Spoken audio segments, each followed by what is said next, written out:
Okay, this is video 4 in my Revelation summary series for Rev 9 video on my YouTube channel. Now, looking back over what we just did, this video is going to be the 8th empires or 8th beast. We started here with this Revelation summary 1. Seal the servant. We started on that chart. And in video 1, I said, I hope I made the case that the servants in all related terms to the holy people refer to the 12 tribes exclusively. And if you add up all that logic over its 50 comments or so that all interconnect, they can only apply to the 12 tribes. Now, the key links were being the holy priesthood, the royal priesthood, or everlasting priesthood. Those three terms take us all the way back to Exodus. The kindred tribes, which are absolutely the 144,000 of the 12 tribes, which are redeemed in chapter 14, victors over the beast in chapter 15, and they also follow God's law and teach the message of Christ, as we saw in chapter 12 and others. So, then the two witnesses, being the fulfillment of multiple verses in the Old Testament prophets of the house of Israel, house of Jacob, being brought back together under Christ in the end time. Then, so that was chart number 2, for example, when we got into those issues. Then I showed the two witnesses and then the kindred defined. So that's what ties the 12 tribes together throughout the book of Revelation and shows that the two witnesses, if you look at the cross references, fulfill that end time prophecy, which is mostly Isaiah. And then the last one was the rock was Christ. So that conclusively shows the 12 tribes always knew about the scepter of Judah and the guardian stone in Genesis chapter 49. And they were expecting a Redeemer, a Messiah, starting at least with Enoch, but probably passed down Father to Son from Adam himself. So the Messiah, being Christ in the New Testament, is mentioned at least 20 times as the rock of offense, stumbling stone, cornerstone, and so forth. And all these New Testament quotes which tie that thought definitively back to all those verses in the Old Testament which originate with the Jacob's pillar stone, and that explains why Jacob stated he was redeemed by this angel he struggled with in a place he named God's face, meaning the Messiah or Christ. And the fact that the Israel people carried Jacob's pillar stone with them in the desert for 40 years, tapped it with the rod of God or the staff, explains how they got their water for those 40 years and why Moses esteemed Christ, as it said in Hebrews. Once the Christian people in America and Europe realize who they are and where they came from and study that thought out, when I explain these two Christian empires and the 8th beast, I hope it will all fall into place. I know a lot of people talk the beast in Revelation and Dan, but I don't think they've connected the dots properly, which is what I'm going to do on this chart. Knowing the background I've just given you, hopefully my explanation will make sense, bring us up to date. As I pointed out that the dates in Revelation chapter 12 say we're watching this basically unfold right now on TV, day by day. So maybe some pastor in America may want to start teaching this, and I mean the astronomy, the dates for the attack on the two Christian empires and who they are and who the dragon is and so forth. So that's why we're going to do the 8th empires, 8th beast. And we're going to do the same thing, scroll down the chart. So I start with 1 Peter 4:17. It says, the time has come that judgment must begin at the house of God. And that also connects to cross references to Ezekiel 9:6, do not kill any man upon whom there is my mark or seal, and start at my sanctuary, at the house of God, in other words. And Micah 1:2, the Lord comes against you, and starts from his holy temple, and he's referring back to Micah 1:1, where he's talking to the house of Israel and house of Jacob. And also, this is laid out in Isaiah and Jeremiah and other places, but those are the main three references I would use. So, I think the way Revelation lays out then is in 8:7 through 9:19, and I have another chart A couple more things on Revelation we'll look at, scan over, but this is trying to focus on the beast.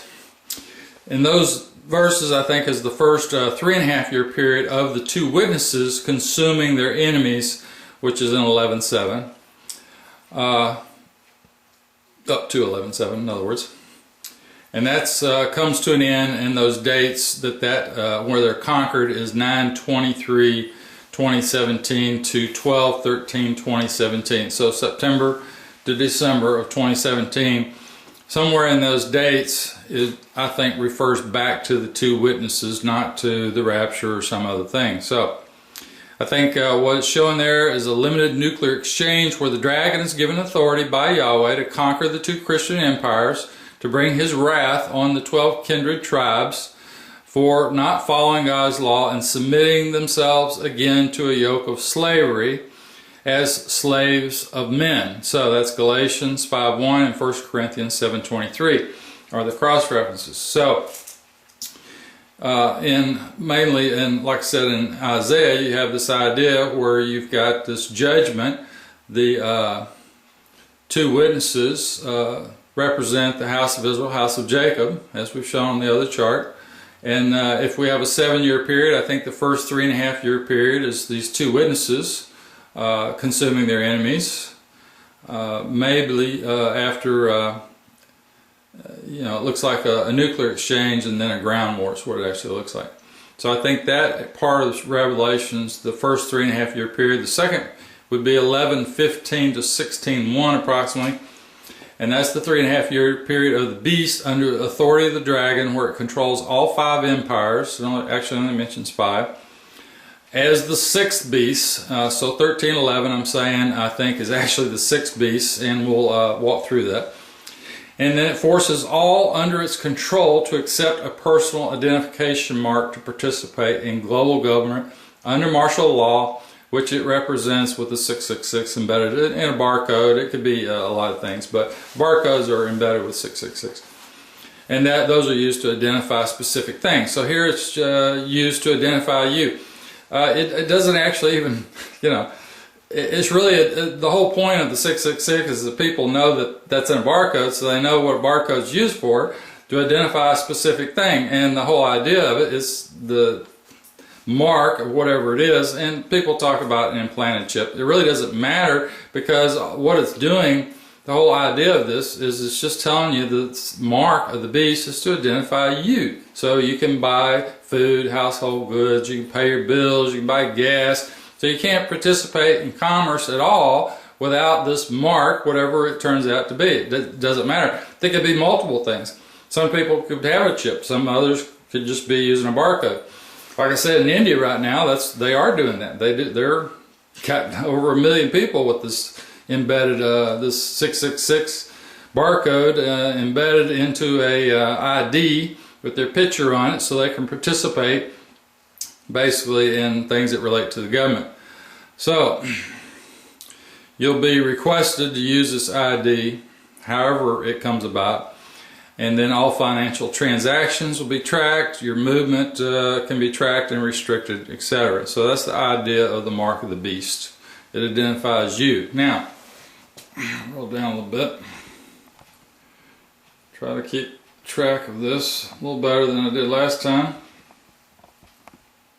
Okay, now I think these beasts really are laid out here in Daniel chapter 7. They're called empires in Daniel 7:17. Okay, the lion, the bear, and the leopard in Revelation 13:2 is the same as the lion, the bear, and the leopard, LBL. Okay, in Daniel chapter 7, 4 through 6, and also over in Hosea 13:7.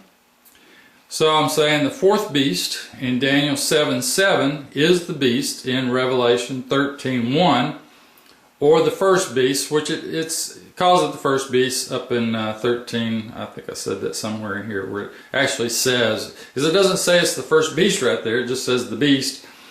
And you go a little farther, and then when you get to the 2nd beast, or another beast, is where it actually points back and identifies this beast in 13:1 as the 1st beast. Okay, but is called the Great Red Dragon in 12:3. That's what it crosses back to, with 7 heads and 10 horns. So that's the same connection. So that explains Revelation 13:2, where the dragon invested the beast with his power, his throne, and great authority. So the dragons run the show. The dragon, basically your beast is a military alliance or coalition government, and the dragon is the one that gives it the authority and his throne. In other words, whoever's run the show, the president, the military, or whoever. So, and in 13:11, this another beast that spoke like a dragon, because it was the one who was really controlling all the beasts all along. The dragon, Satan, running these military empires, the military industrial complex, in other words, behind the scenes. So, a president, king, noble, etc. are merely PR people who shill for the international banking cabal. Yeah, in other words, it's the money powers that put them into place, and they're the ones that take all the hits, you know, and stand up on TV and tell you what's going on. But people behind the scenes that are actually making it all happen, you never hear about them. At least not on TV. Let me scroll down. Okay, Daniel chapter 7, verse 8. The 4th beast had 10 horns. In other words, control of 10 kingdoms, and horns are also defined as kings. The little horn pulled up 3 former horns. Okay, that's in verse 20. One sprung up. That's referring forward to verse 20. It says one sprung up and 3 fell, and then that horn, speaking of the little horn, made war with the saints, which is talking about the 2 witnesses, and defeated them, which refers back to Revelation 11:7, and that's reiterated in 13:7 in Revelation as well. So, Daniel 7:24, another horn will arise and depose 3 kings. So, when you get to 7:24, you're actually talking about 10 kings or kingdoms, but then when it says another horn will arise and depose 3 kings, that's the 11th. Okay, so really you've got the 11th kingdom minus 3 kingdoms, which it deposed, and that's how you come up with the 8th beast, number 8. Actually, the 8th beast and the 1st beast and all the beasts are controlled by the same entity. It's controlled by the dragon, so it really doesn't matter. Just different people at the heads. So let's go on. 10 horns, yeah. 10 horns equal 10 kingdoms. The horn has human eyes and a mouth, that's in verse 8, and in verse 20, and boasts about its ability to win wars. Okay, it's given authority to defeat the saints and persecute them for 3.5 years, that's verse 25. But the 8th empire is short-lived and defeated by Christ and given to the holy people, that's verse 27, but it's also back in verse 18. So it's kind of a short summary where it goes to the 4th beast, and then Christ comes and takes the kingdom, but then it goes back in the next verses and covers the saints being conquered, and then defines the 8th beast when it sums up. So it kind of, like I say, you have to compile all this information, put it together, and then you can make sense out of it. Okay, the beast number increases as it defeats another kingdom, beast, or empire, same thing. Uses those 3 terms interchangeably, and it brings it the one under control. So it appears beasts can be a single nation or kingdom as long as it's successful in subjecting other nations to it, which is why we see a change in the count between horns, heads, hills, or mountains, crowns, versus beast and kingdoms, and so forth. So what I'm saying here is that the 4th beast was the 1st beast originally, and then when it conquered an empire, it became the 2nd. And when it conquered another empire, it became the 3rd, and the 3rd empire, it became the 4th. So that's how it the numbers advance. As one falls, you just get a new number. Nothing's really changed. The same people are in control. You might be maybe from a different nation, from a different headquarters, but the same people are still in control, which is the dragon, which is your banking empire. Now, let me move this down, get a little bit better angle.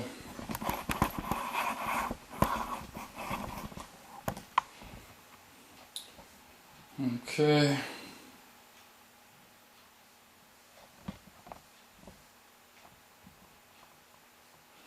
Okay.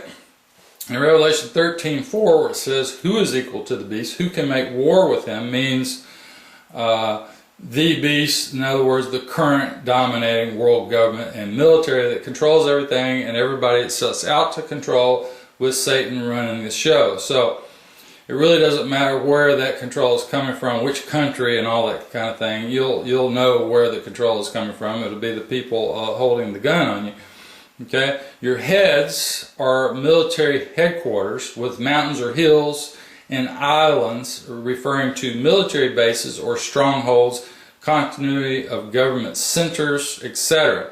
Horns, kings, nobles, kingdoms are the political figureheads which come and go and can be blamed for the current world war until they've outlived their usefulness. Now, decision makers are the ones in the shadows whose names are never mentioned on TV because they wrote the laws to control you and exempt themselves. And everybody kind of knows, or should know, who can't be put in jail these days. Okay.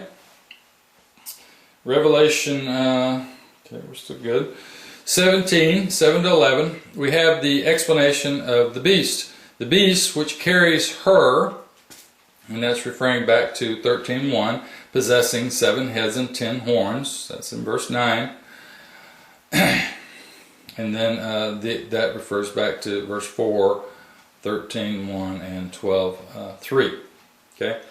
In verse 9, the 7 heads are 7 hills upon which the woman sits. So it tells you the heads are the 7 hills or 7 mountains. Some say hills, some say mountains. And that refers to 17:1. The great whore who sits upon many waters. Okay, that's in verse 15. So that's we're talking about 7:15. The waters, so then it defines the waters, are races, multitudes, nations, or languages, and that refers back to 14:6 and those other ones, which equal the 12 kindred tribes, the 2 empires, so forth. So the point is, your heads are mountains where the woman sits. And then it tells you that the waters, which also said upon which the woman sits, are races, multitudes. And so they're empires, nations, countries. Okay. So obviously it's the head over these empires, in other words. So who is running the empire? Who's controlling the empire, in other words? Okay. So water equal people. All right. Now, verse 8. The beast that was and is not and is about to ascend out of the bottomless pit, that refers back to 9:11. A king, the angel of the bottomless pit, and that refers back to 9:2, which is Abad Napoleon, which is Satan or the dragon. So basically it's telling you that this beast that was and is not and about to ascend out of the pit is this dragon. In other words, that's where he comes out of the pit, which is basically 9:2. You see the angel lets him out and then he takes control. So that's what it's talking about, the angel of the bottomless pit. Well, there's 2 angels. One's the angel of the bottomless pit and the other one's the angel with the key that lets Abaddon out of the pit, basically. That's what I'm saying. Okay. So the beast that was, that's verse 11, is the 8th and from the 7th, but he goes into destruction. It's 13:12. The first beast whose deadly wound has been healed, I would say it would be, in other words, if the beast is an empire and you're not healing, in other words, a mountain, you're not healing a mountain, you're healing a government or whatever, and the way you heal a government is through a continuity of government center. Verse 3. Yet one of his heads, or hills, or mountains, okay, seemed as if wounded for death, but his deadly wound was healed. So your hills or mountains, King James, and they're talking about people or governments, basically, not dirt. So islands, same thought. We're not talking about an island out in the water. We're talking about a military installation which can run all by itself. Kind of like we use the don't be an island to yourself. Yes, because this military installation can sit there and operate on it, you know, with maintaining people. Excuse me.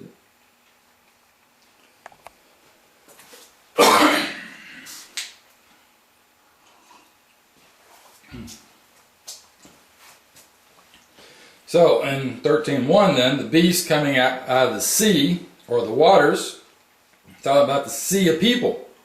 Talking about races or nations of people, not oceans, in other words. Mountains are not wounded and then healed. But beast empires possess great militaries and government headquarters to command them with kings or presidents, who control their subjects with laws and hire mercenary armies to use guns and threat of jail to carry out their dictates. The number one target for nukes, then, are government headquarters and major military complexes, which are islands. But military takes its marching orders from the king, president, and so forth when his headquarter is nuked, and the government heads to a continuity of government and regroups from there, healing the mountain. Okay?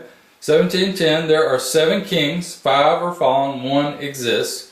The other has not appeared, number 7, but it continues a short time.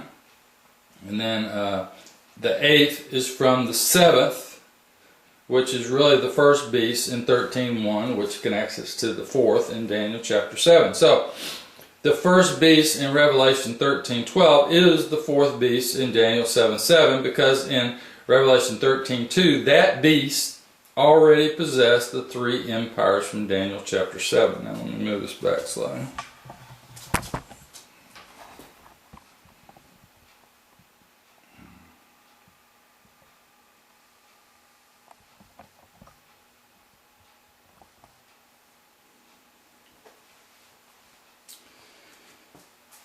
Okay, the 4th beast was a first beast initially.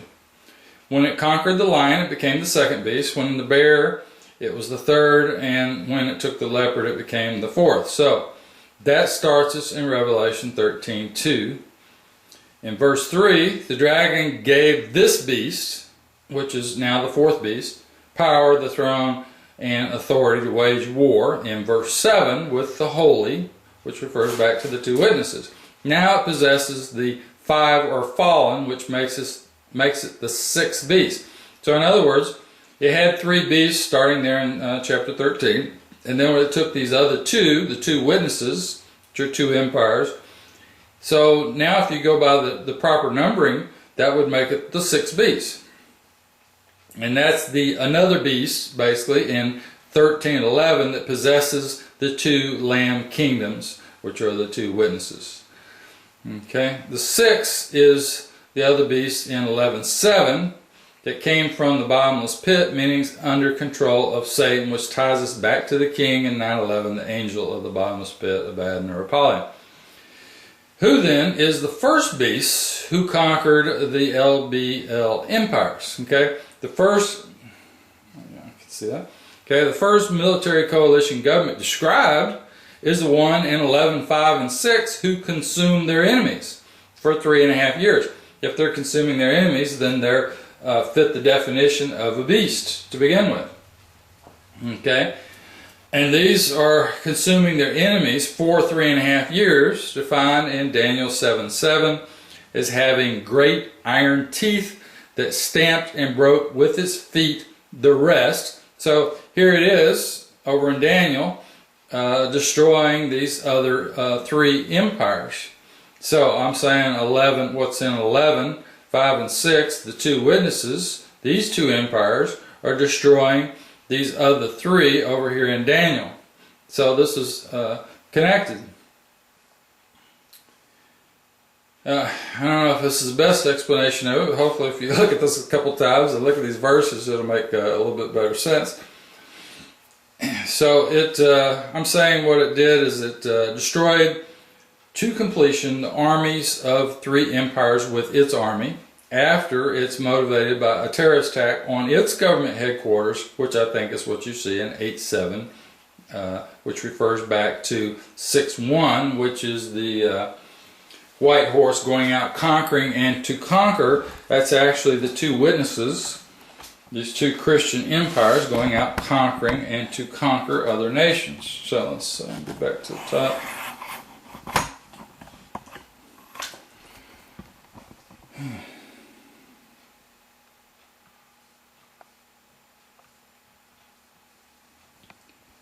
Having an idea of all this and explaining it is 2 different things. Okay.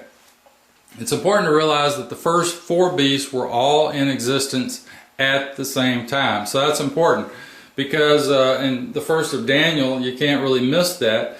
Your 4th beast went out and conquered 3 beasts, so they all had to exist at the same time. Okay? And it's, to sum that up, it says they all had a period of dominance for a season and their lives were prolonged for an unspecified period of time after being conquered. However, verse 25 indicates a 3.5-year period, as some teach in Revelation. We have a 3.5-year period when the beast forces all without the mark of God on their foreheads. That's in Revelation 9:4. And all those with the mark of the beast in 13:17 and 14:9 to follow his law or be put to death. So the beast is saying you've got to do, you've got to take this mark, you've got to follow what I say. So if you just read the first part of Daniel, that 4th beast had to be able to take those other 3 empires. And then, because then, the next thing you see in Daniel is that the 2 witnesses, or these holy people, it says, are conquered. So that just makes sense that they're all connected right there in Daniel. Same thing in Revelation. So, and then it also describes this 3.5-year period when the beast will take control. So Daniel goes from the 4th beast in verse 7 to a short explanation of the 8th beast in verse 8. To Christ coming in verse 9 to throw the thrones down and take control of the empire, and then to the white throne judgment in verse 10. So it really shortens it up. If you're watching, it sums all that up just within basically a few verses. It just goes from the 4th beast to Christ taking control, and then it comes back and kind of explains the 8th beast. So I'm just saying, this is actually a lot easier than what it looks. The beasts are all controlled by the same people, dragon.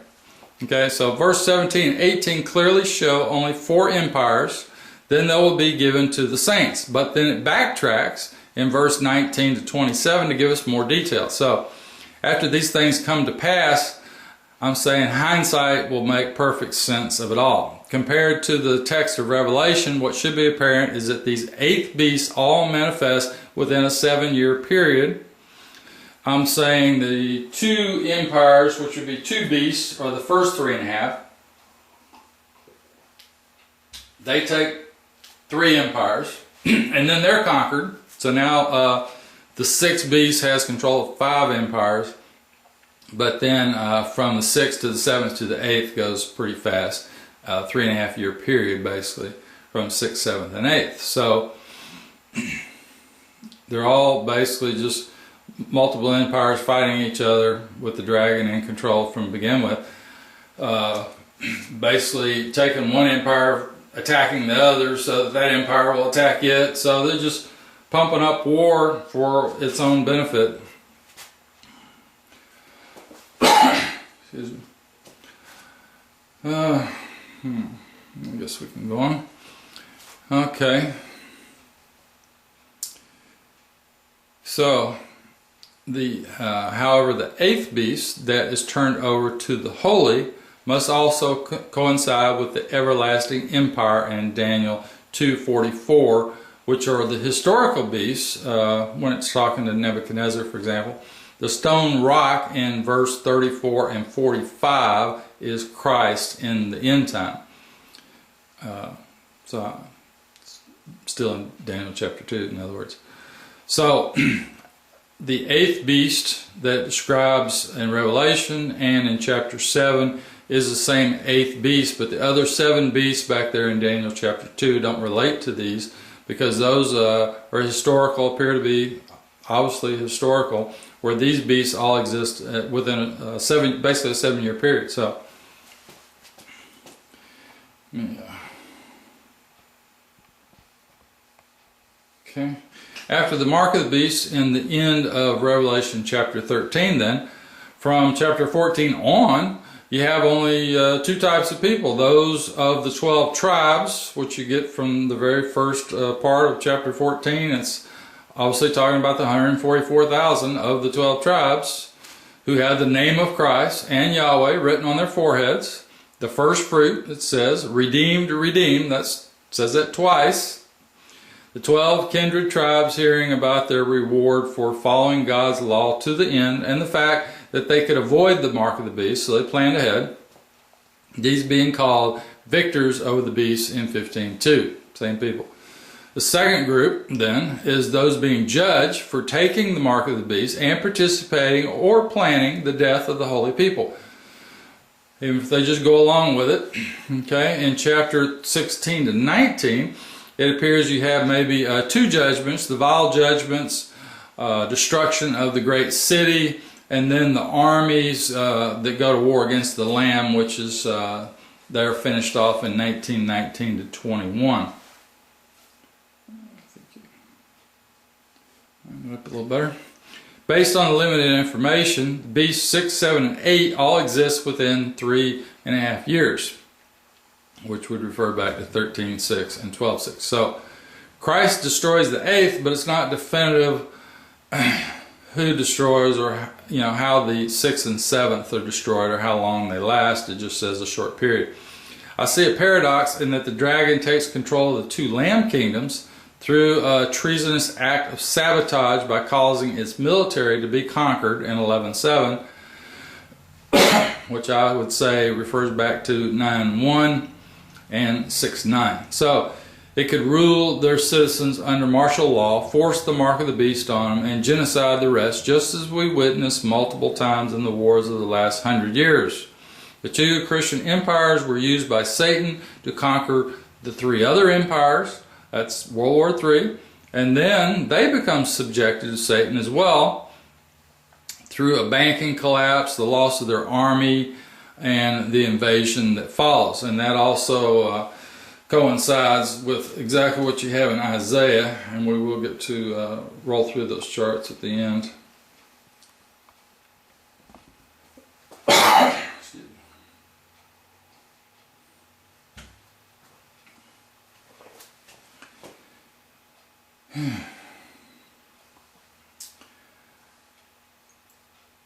Okay, I guess you can see that. All was intricately planned by one relatively small group of people defined as Mystery Babylon, who operate out of the great horse city, who reign over the kings of the earth. That's in 1718, which we know as the International Banking Cabal, who operate international banking out of London, England, and have been for hundreds of years. Whatever the event is in Revelation 8:7, it will be recognizable to those who understand Revelation and will lead to the wars described from there. So even if it wasn't a nuke, but in Zechariah it describes a nuke, so I'm going to stick with that. The first event the 144,000 will be expecting as a revelation from Yahweh will be when the secret of God is completed, 10:7, through the dry bones prophecy of Ezekiel 37, 1 through 14, which is described in Revelation 11:11 as the spirit of life from God entering the 2 Christian armies killed in 11:7, and then ascending up to heaven in verse 12. The remnant in verse 13 who gave glory to God because of this event were the 144,000 and other Christians remaining who realized what they just saw. Excuse me. It doesn't matter how much water I drink.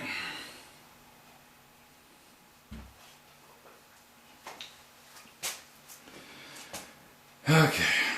These are defined in 12:17 and explains why they are motivated to follow God's law, teach about Christ, and not take the mark of the beast, even though they will be hunted down and killed for not following man's law, which will outlaw Christianity as hate speech, not being politically correct, in other words.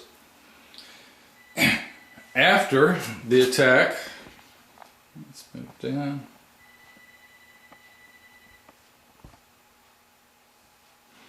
After the attack on the 12 witnesses in 11:7, and before the angel announces their everlasting reward in 14:6, since they avoid the mark of the beast and are protected from the dragon for the most part, this explains the 3.5-year prophecy where the woman fled to the desert to her retreat where she was fed for 3.5 years in Revelation 12:6 and 14. This implies the 144,000 are protected at minimum and fed with the hidden manna in 2:17, which I think refers back to Isaiah 26:20 and 33:16. And they're fed by the remnant in 11:13, who are other Christians. They hide them, protect them, and feed them because they realize what these 144,000 were teaching was in fact correct, and what they were being taught by their local pastor about flying away in a rapture was in fact false doctrine. And like I said, you'll see that after the fact, then you'll realize what's right and what isn't. Alright, let me reposition here.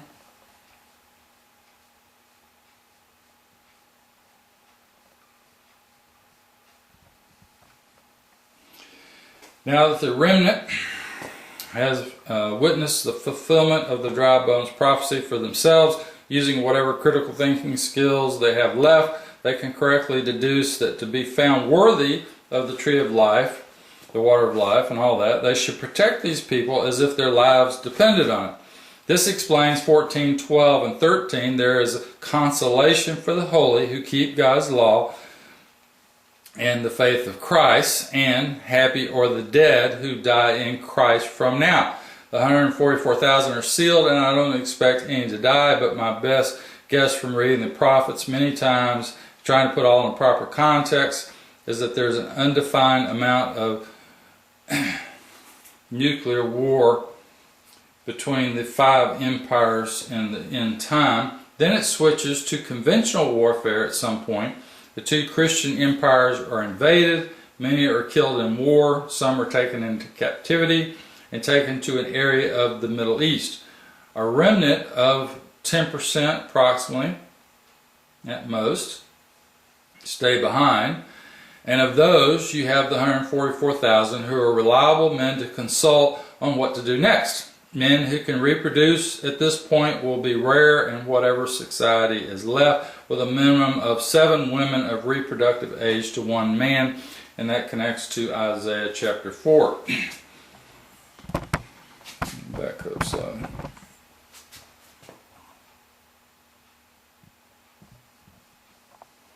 The next announcement is the hour of judgment, 14:7, and the vile judgments on Babylon the Great, and the signs of the spirits of demons in 16:14, or frogs, who muster kings to the war against the Lamb.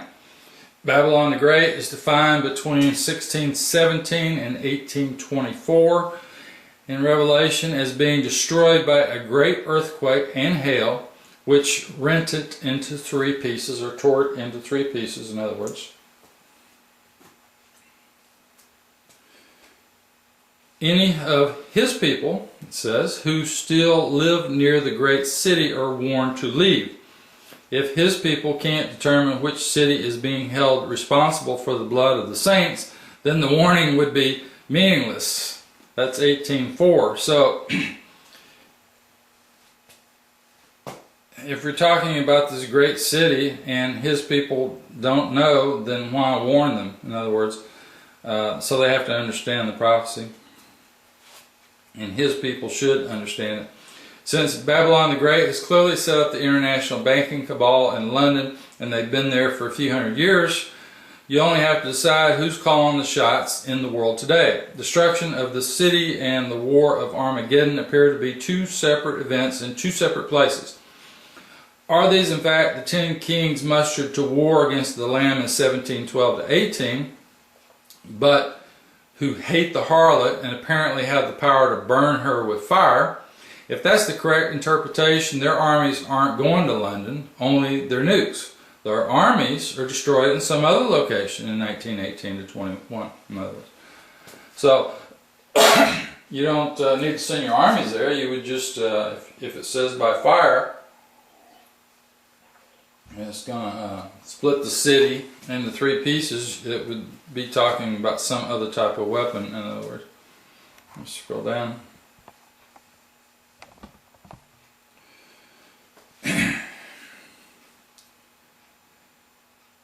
Okay, one thing to clarify, I summed that up. One thing to clarify is that the 10 horns, or 10 kings in 1712, are not related to the 7 kings in 1710.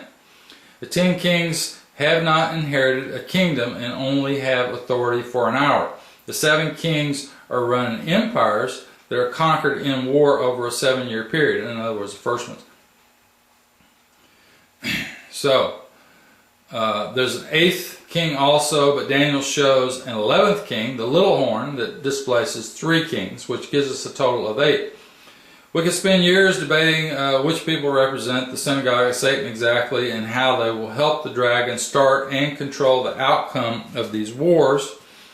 We can debate which nations will form these military coalition governments that represent these empires or beasts, whether the Pope is the false prophet or if it's all pastors which knowingly teach doctrine to mislead the Christian people. But since there's a deadline to meet, confirmed through astronomy, a better thought might be to actively seek out someone you think that fits the profile of the 144,000 and put these charts and videos I've done in his hands and support the most intelligent Bible scholar you know. Get your interested friends on the bandwagon, brainstorm how all might survive all of these and be found worthy. So, we could debate a lot of things, but what's the point?